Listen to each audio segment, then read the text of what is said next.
Hi guys, ayan yung egg and things sa may omotesando. Ayan.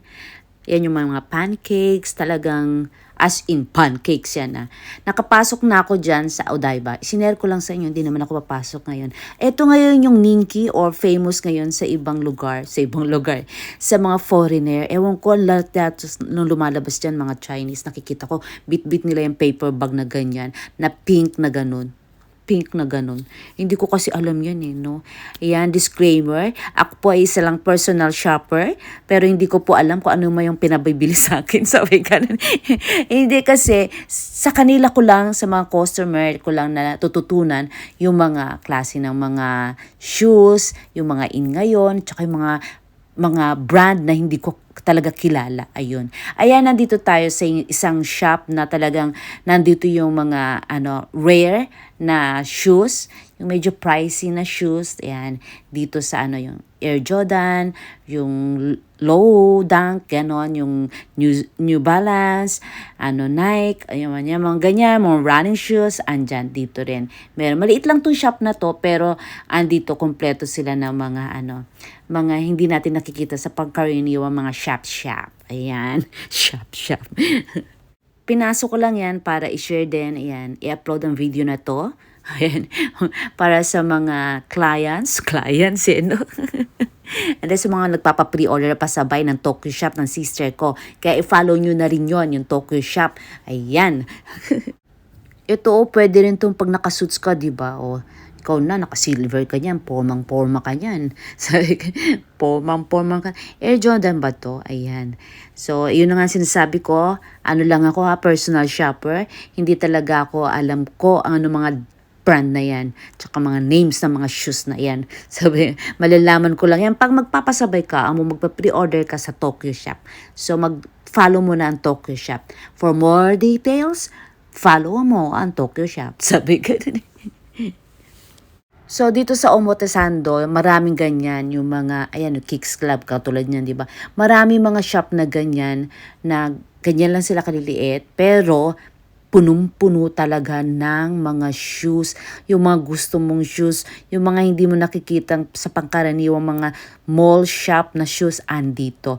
May pagka-pricing nga lang siya, pero syempre, ikaw lang meron yan. Sabi ko ni.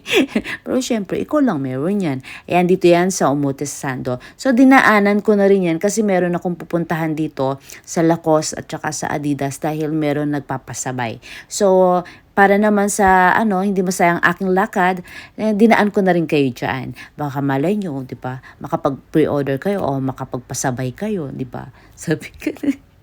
O kahit hindi ka kaya mo magpasabay ngayon, o mag-window shopping ka dyan, o hindi pala video shopping. Anong tawag kaya dyan? Kasi hindi naman window shopping yan. So, ayan, tingin-tingin lang. Pwede naman yan, di ba? Pusukin ang ating mga mata. Libre yan. Sige, tingin-tingin lang muna tayo ngayon. Malay mo, di ba? Di ba nauuso rin niya yung mga ganyang color, ayun o, sa likod niya, ganun. Eto na, andito na ako sa Lacoste, ayan. Kasi may nagpapasabay sa akin, may nagpapabili sa akin ng reversible na Lacoste, yung blue, navy blue. Tapos pagka reverse mo siya is red. So, bibilihin natin yan. Pero bago natin yan bilhin, silip-silip muna tayo. So, ito yung small size, hindi siya reversible naman Yan ang small size ng Lacoste. Yan yung gusto ganyan din kulay, may nagpapahanap pero reversible din. So, hindi natin yan bibilihin dahil hindi siya reversible. Doon tayo sa reversible. Ayan, may pabango din ng Lacoste. Ayan yung mga polo shirt pa ang tawag. O sige. Tapos, hanapin natin yung reversible na navy blue. Ayan. Meron din sila mga ganyan-ganyan. Ayun. Mga ganyan-ganyan. Sige, basta tingin-tingin lang kayo dyan. Malay nyo, meron ka. Uy, ang ganda nun, no, diba? I-PM nyo lang ang Tokyo Shop. Ayun. Tapos, ayan. Ayan na yung reversible. Kaya lang hindi yung kulay na yan ang gusto niya. Reversible din yan. So, hindi yan ang gusto niyang kulay. Yellow kasi yan. Yellow. Ayan. Ayan. Hindi yan. So, ang hinahanap niya is yung navy blue. So, yun ang kukuhanin natin, yung navy blue. Ito yellow yan, pero hindi yan reversible So, yan yung mga design ng Lacoste.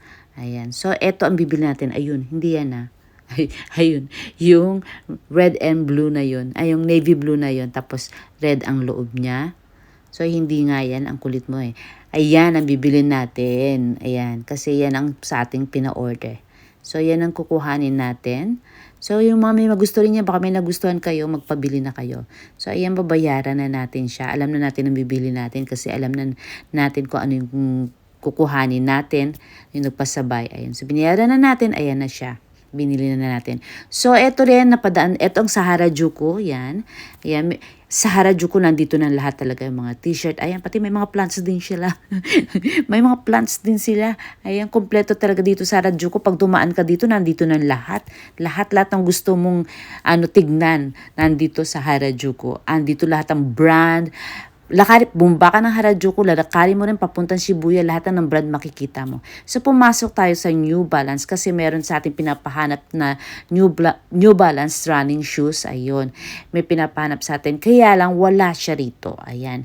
Ito, yung ganyan, meron siyang may pinapahanap na white and black na ganyan. So, wala na sila nung white and black. Yan na lang ang kulay nila. Hindi pala yan. Yan ang bagong kulay nila. Yung white and black daw na yun is nung nakaraan pa yun. So, dito sa New Balance, ito yung mga bago na yun. So, hanapin natin sa ibang shop yung pinapahanap sa atin. Pero bago yun, nandito na rin lang ako. I-share ko na rin sa inyo itong mga ibang running shoes dito sa New Balance. Ayan. So, yan ngayon ang mga running shoes ngayon dito sa New Balance. Marami din tao rito sa New Balance. Iba na talaga ngayon, may mga running shoes, may iba't ibang klaseng tinatawag sila sa mga shoes na yan, di ba? May climbing shoes, ganun-ganon, di ba? Pag may ka talaga, masyado kang active, di ba? Maraming klase ng shoes. Pero nung kabataan ko, Chinese shoes lang ang meron ako. Umulan, umaraw, pumasok man o maggala, Chinese shoes pa rin ang suot ko. Yung presyo ng shoes ngayon, isang semester na ko dati noon tuition fee. Sabi, tapos nung high school ka, 'di ba? Isang taon mo ng tuition fee yung presyo ng shoes ngayon. Kaya noon ang lang kaya ko lang noon is kaya namin bilhin is Chinese shoes. Ayun. Yun lang alam kong suotin, Chinese shoes. At ang mga running shoes ngayon, depende, 'di ba? Sa mga level ng bilis ng ng takbo mo, o kaya yung sa paa mo, yung hugis ng paa mo, ganun. Yung bigat ng katawan mo, merong mga ganun-ganun na sila ngayon. O baka may napili ka na dyan, ha? Sabi ka na. May napili ka na dyan. PM mo na si Anne-Marie or Ann Tokyo Shop. So, ayan, tapos na tayo sa New Balance. So, lipat muna tayo. Meron talaga tayong pupuntahan sa Adidas, pero mamaya na yon. Ayan, so may nakita akong ganito. I-share ko na rin sa inyo. Ayan, yung mga dyan, mahilig sa gitara. Ayan, gitar. Ayan, ito ay made in Japan. Ayan, pagpasok mo dyan, ako ang gaganda. Yan ay made in Japan talaga. Pwede kang mag-pre-order sa kanila. Hindi mo bibilhin mismo yan, papagawa ka sa kanila. So, mga display nila yan. So, pwede ka magpagawa sa kanila kung anong gusto mong design. Tapos, ang ninki or ang famous or ang madalas bilhin ngayon sa kanila ay yun.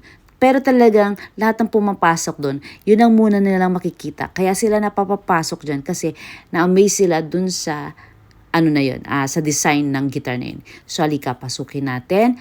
Eto na. So, ayan nga. Yan is nasa Jukyumang Hasengen. So, nasa 20 lapad na rin. Ayan, 20 lapad. So, magkano yun in peso? Mura pa rin kasi ngayon, mura na ang peso ngayon. Ang mura na ngayon ng yen, di ba? So, chance nyo na ngayon. Pag tumaas na naman ang yen, hindi nyo na siya mabibili. So, yan ang chance nyo ngayon kasi mura ang yen ngayon. Sabi ko. Parang akala mo sa akin yung ako yung gumagawa ng gitara. Pero hindi. Malay mo, gusto ninyo, di ba? Ang hirap yata ng ipadala yan. Ayan, so, kailangan yatang umuwi ako dyan para bago ka madala sa Pilipinas. So, ito rin yung mga pick. So, dito mo lang mabibili yung mga pick na yan dito. Yung mga goods ng mga ganyan ng, ng shop na to. Ano ba? Fender? O yun. Yun ba yung pangalan ng shop? Ayan. So, ayan. Yan, lahat na yan is made in Japan. Ayan. Yung iba collection nila ng shop na to. So, excited din akong kuhanan siya ng video dahil ipapakita ko sa anak ko dahil mahilig siya sa guitar din. Ayan. Ayan yung mga made in Japan heritage. Ayan. So, meron pa tong second floor. Doon sa second floor, pwede mong galawin yung mga gitar na nandoon. Pero wag na tayong pumunta doon. Sabi, ay, sa Ate JS, ang papakit. Wag na tayong muna umakyat doon kasi nahihiya naman ako. Hindi ko kasama yung anak ko. Para yung, siya talaga yung mag-try ng mga gitar na yan. So, eto muna, dito muna tayo sa first floor. Ayan, yung mga, pwede ka mag-pre-order o ayan, Fender, ayan, mag-pre-order o magpagawa sa kanila ng ganyang design. Siyempre, maganda sa paningin ko yan, pero hindi ko alam kung paano tugtugin yan. Sabi ganun. Pero eto yung pinaka-cool. Siya yung center of attraction. Yung pagpasok mo, siya yung nasa gitna. Ayan. Siya yung pinaka nasa gitna at siya yung pinaka-pricey. Ayun. Tapos, ayan. Ayan din. Meron din mga ganyan. Made in Japan pa rin sila. Ang kukula, no? Andito na tayo sa Adidas Harajuku. So, ito yung pinabibili sa atin. Samba na white and red. Ayun. So, pinasilip ko lang sa inyo yung loob ng konti. Sabay. So, 10.5 ang ating bibilhin. Kimari, ito na talaga ang aming bibilhin. Kasi yan ang pasabay. Tapos, bayaran na natin siya. So, ayan, bayad na. Binayaran na natin. Siyempre, babayaran din yan ng ating customer. So, thank you guys for watching. Don't forget to like and subscribe. Love, love!